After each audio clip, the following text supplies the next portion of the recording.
Minds in Motion, Take Control provides people with Parkinson's a non-medical standard of care through a program of evidence-based education, goal-directed exercise, and group support.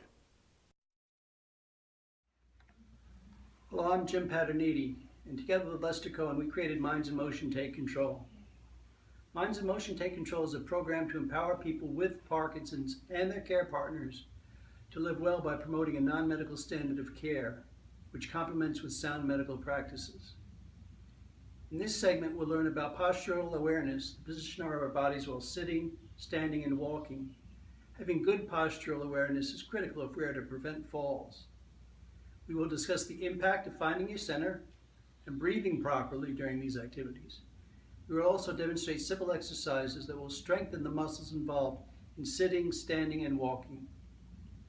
We have an expert guide for these activities. His name is Scott Myers. Scott was a professional dancer for 15 years and now teaches Pilates in San Diego. So let's get started. So first of all Jim's going to do is kind of a nice standing position. Also, when you're standing, it's good to try and find your standing position maybe slightly wider than hip width. What that does, it creates a nice base of support. When our feet are together more, it creates a little bit more wobbliness. And that's what we want to try and prevent, is even that beginning part of going down. So all Jim's going to do is stand there, and what he wants to do is just gently, he's kind of swaying his body forward and back. Not a big deal. It's if he was just like a little wind like we had in San Diego the other day. So he's just kind of gently being blown forward and back. This is the beginning of, oops, I'm falling. So you need to find ways to right away know where you are. That's again proprioception. So he's feeling certain muscle groups engage as he goes forward and back. And now what he does is rest in between those two places. He's in a standing position. Jim, what does that feel like when you're there? It feels sweet. It's good. The sweet spot, we hear that often in many different ways. So that sweet spot, again, can be translated into A, my muscles are balanced. B, this feels supportive. C, this feels empowering. I feel strong in this place.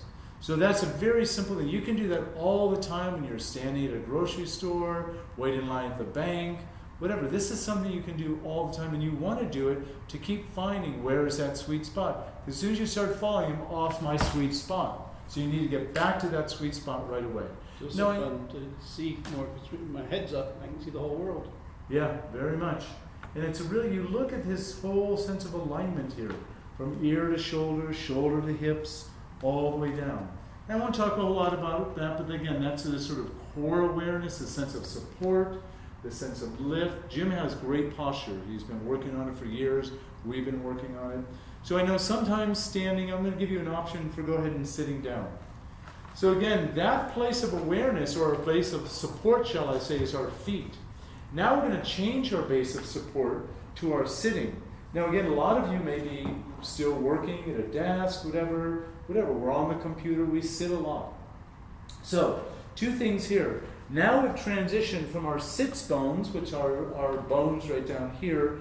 I call these the feet of sitting. So if you notice again, look how beautiful his spine is lifted. We want to keep those nice muscles working there, and they are working as you're doing that. So come up nice in there. So there he is. So this is our gauge again. Now he's going to kind of shift his way forward to the sits bones. He's engaging these muscles, and he's going back and forth.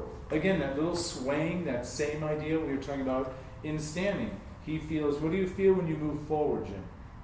I'm off balance. He's off balance. I have to use my hands to keep me up. Yeah, exactly. So again, he's off balance. Now, obviously, it's less likely for you to fall here, and if you do, you often will have handles on a chair or something to support you. But still, this is just good for basic posture alignment and strengthening of these muscles. So now we're going to, so this is his center. That's his nicely lengthened spine. I'm going to do little exercises, and if you have a partner, a friend, husband, wife, whatever, you can do this simple little exercise. In Pilates, we call it building blocks. So all Jim is going to do is slowly drop his head and round forward.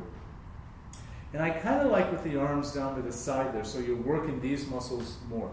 So what I'm going to do, I'm just going to place my hand on his bottom of his spine, his sacrum here, and he's only going to lift his spine where my fingers are.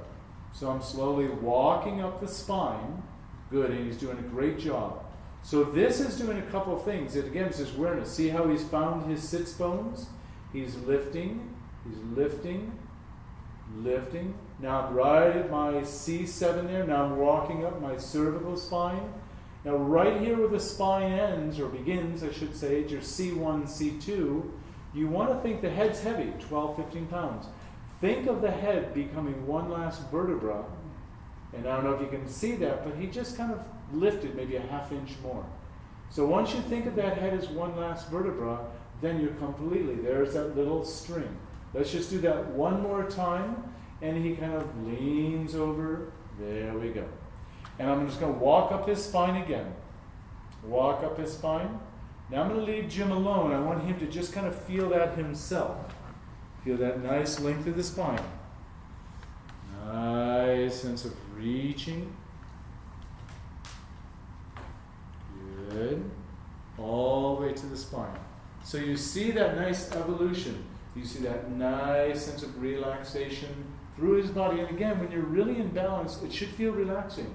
Like Jim said, it feels good. It's that sweet spot. So now we're going to take that whole next thing, and he's just going to do a simple little getting up, which is not so simple for a lot of us.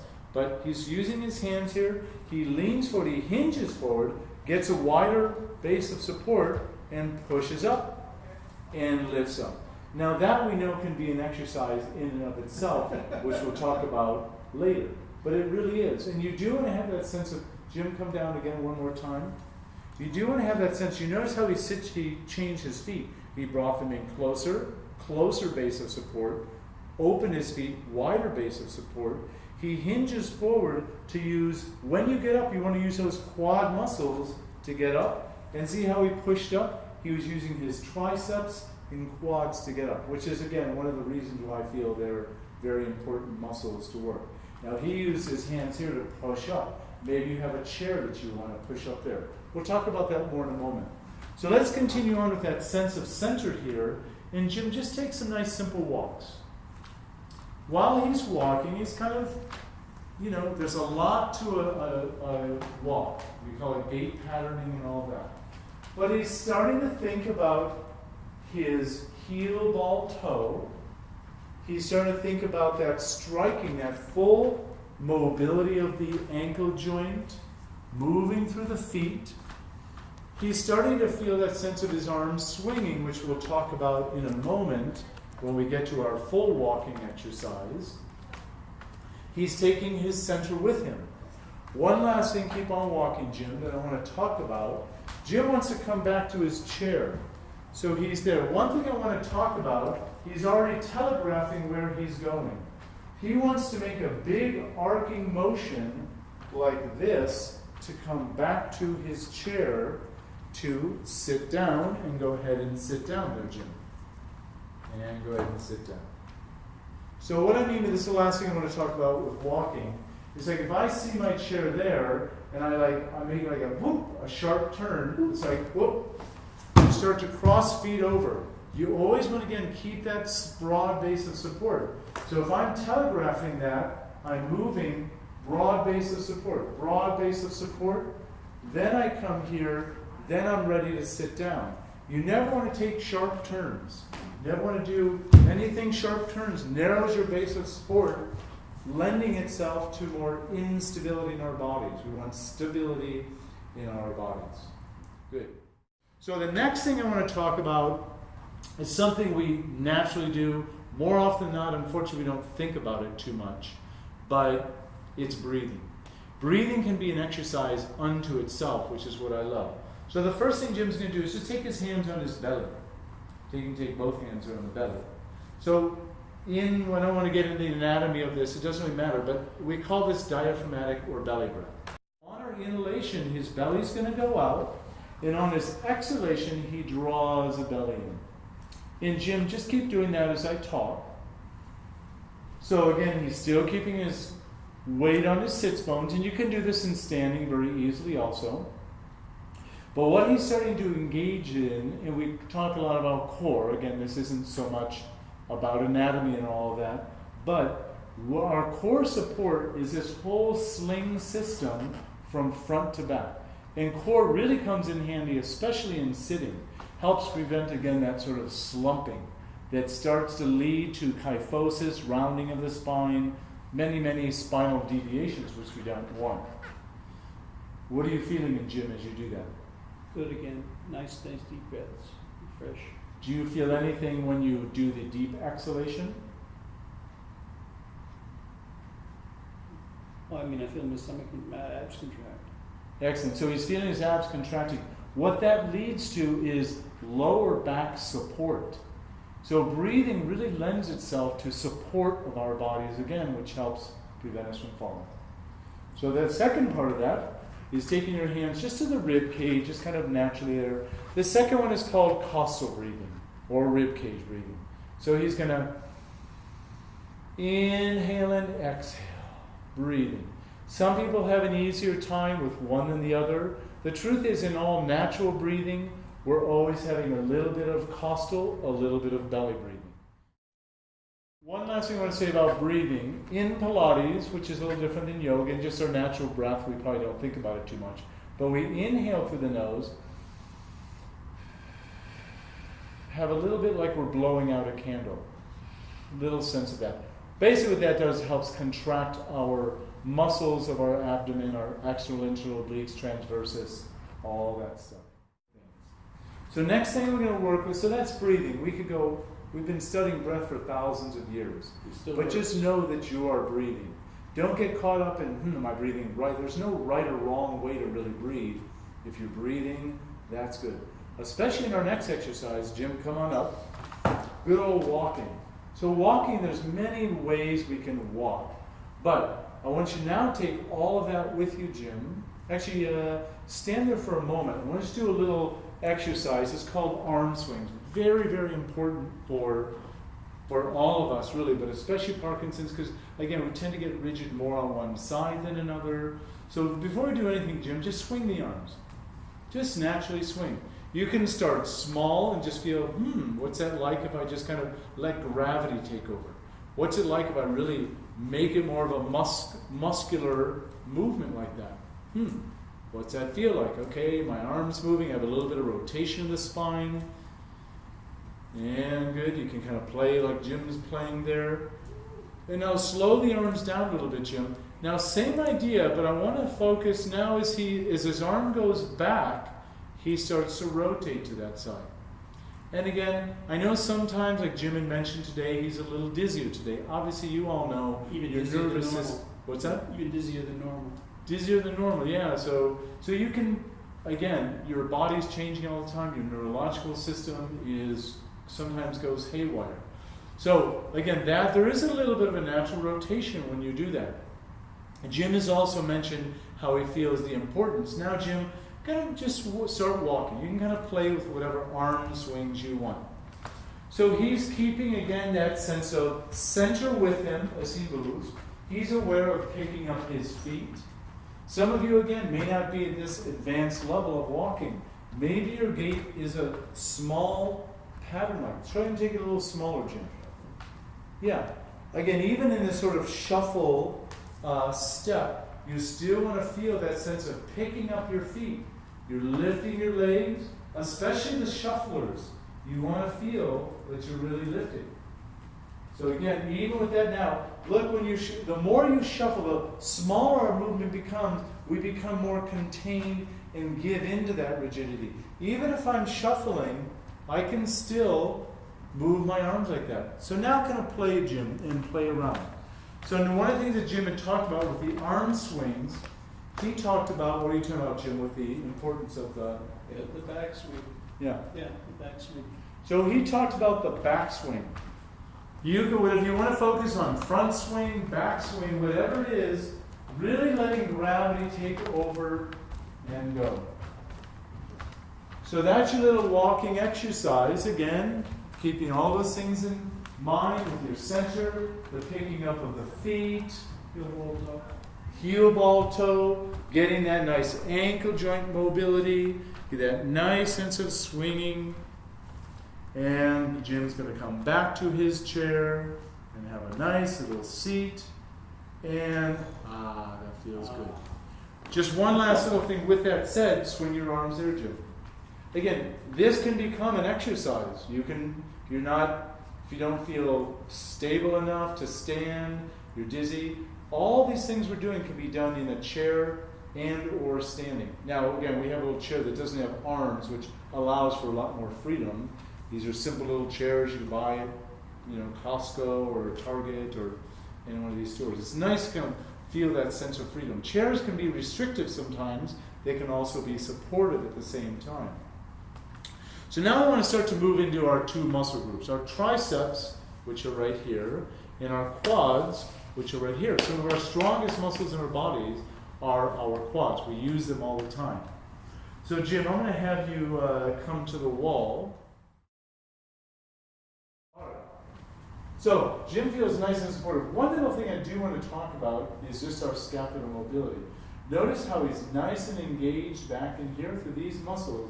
So it kind of do a bad engagement. Oh, it kind of collapses in. The scapula's there. It's kind of squished up in his neck. No good. So he reaches down, lengthens the neck, pushes away. There's that nice connection. Now right from here, he's going to do his little tricep dips. So when he does that, his elbows are pointing downward, and he bends his elbows and pushes. You don't have to go very far and just straighten. Let's just do 10 of those. Numbers are really up to each individual. Maybe one day you're a little stronger. He tries to maintain that scapular stability, which is very important. He's working these muscles here. That's the job of the triceps, to straighten the arm. Obviously, to get that kind of strengthening, he needs some weight bearing. Jim's obviously very strong. He does a lot of weightlifting, lifts a lot more than I do. 2 more times like that. Again, whatever numbers you want to do, and press away, and good. Just rest for a moment. Just one other thing I want to talk about with that, go back to the wall again there, Jim. Back to your friend. When he does that, notice, just do like 3 more, Jim. What I want you to notice, not so much what's happening here, but what's happening with his body. So you have to kind of find the right angle. You don't want to be so far back and just do a couple of those that you feel like you're going to fall. But notice how he's bringing his whole body with him. He's keeping his nice core. Look at that beautiful alignment there. One more, Jim. And that's that. Let's come on back. Great. Very nice, Jim. Beautiful. Come back here. So we just worked triceps there. Now again, you can do sitting down. Jim, kind of take your hands on the back, kind of scoot forward a little bit on your chair there. So again, this isn't the most ideal chair for tricep dips. And again, this is more advanced than over there for sure. So Jim's going to scoot on the edge of his chair, and his hands are fairly close to his hips. He leans forward a little bit there, and now he just dips his butt down and presses up. And just do 5 of those. Now again, you probably want more of a better chair, or maybe a little handle, something like that. Now again, he's got a pretty big range of movement. Just 2 more like that, or that's enough for now, and good. So this is a lot of work. It's also a lot of work in the shoulder joint too. So be very careful with this one. This one's definitely more advanced than the standing one. But it's good because it gives him this nice sense of length through his spine also. And it's more demanding. The thing I do like about it, it's more functional. Because again, what do you do when you get up? Like we had mentioned earlier, you widen, you press, you push your arms up, whether you're pushing up from a chair, whether you're pushing up from your legs. Again, it's more quad and glute work that's functioning here. But again, those are triceps. One last thing I want to talk about with strengthening triceps are little weights. Again, weights are good for bone building, they're good for strengthening the muscles, developing longer or leaner muscles, or however you want to develop your muscles. So from here, again, all you can do is just lean forward. Now these are 3 pounds. I'm a big advocate of lighter weight, more reps. However you want to do that. Now you take your arm back like this. You kind of hug your arm close to your rib cage from there. Jim, see there. And all you're using your arm support. Again, don't collapse here, but feel that lift See that nice line? And all you do is you straighten the arm back, straighten, and bend. And straighten. So notice how I'm keeping my elbow up. If you're down here like this, you're not going to get nearly as much work as if your elbow is up, straightening out like that. Again, you can do 10, 15, 3 sets of 10, and just one more like that, and bring it back. So those are your triceps. You can do them both together like that. You can do them one at a time. Again, you often, especially with Parkinson's or any neurological disorder where you have, differences from one side to the other, try to do them both unilaterally, by yourself, so you feel the difference side to side, and bilateral. Because if you always do bilaterally, the more dominant arm side is going to take over. So you want me to do this on my right side. Yeah. So this is Jim's more affected side. So he wants to keep his arm up like that and lean forward and go from the tricep. So you want to keep that whole humerus there nice and lifted. So these are triceps. One last little thing I'll show you for the triceps. It's kind of nice. I'll just show you here real quick.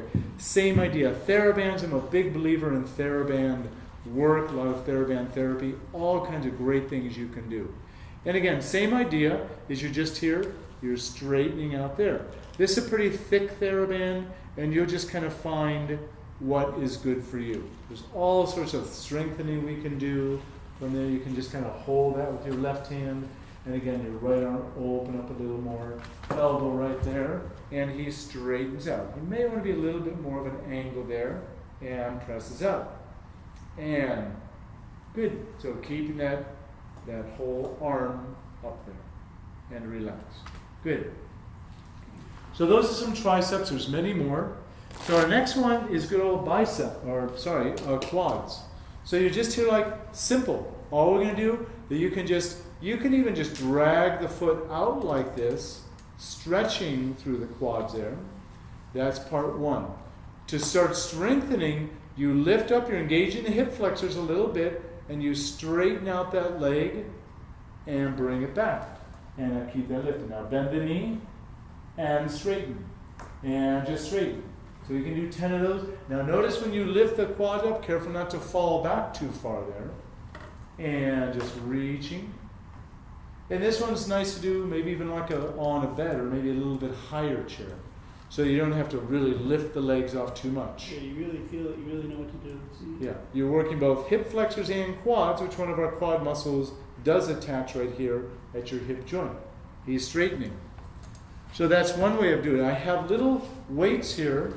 These are about 3 pounds. If you want to take that further, there you are. So same idea. So a big difference. Now, I will, while Jim is talking, I will mention one other way of doing that, is you can sit, I like to do this sometimes, to put like a little pillow or something right here, use this as support, and all you do is just lift that leg, hold it. We do this a lot for our knee rehab people, is just strengthening the quad. Again, you don't want to sink into it, but you want to find that support strengthening, and that's that. And of course, we would do the same thing on the other side. Now, again, all that's for sitting. One of my favorite ways of actually developing quad strength is, let's come back to the wall gym.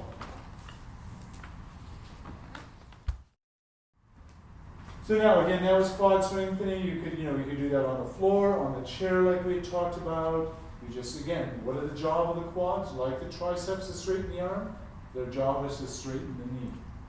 So another way, this is a little more advanced. So the part one, he's going to be against the wall and out just a teeny bit.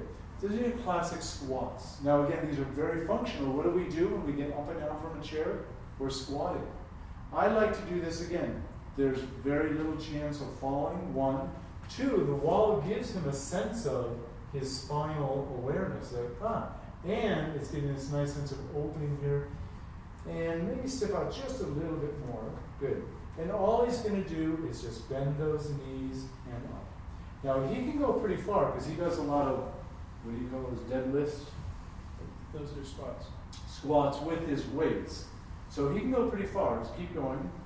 So this may be way too much for a lot of people for many reasons, whether you have knee issues or whatever. So he may just go 3-4 inches and up. And that's why I took. By the way, you want to try and find a nice soft wall, or I not like this wall. wallpaper. I like this wall. This Take is this his one with friend. me. My friend. And you want to wear a fairly, shirt that's kind of slippery like Jim has. So again, that's part 1.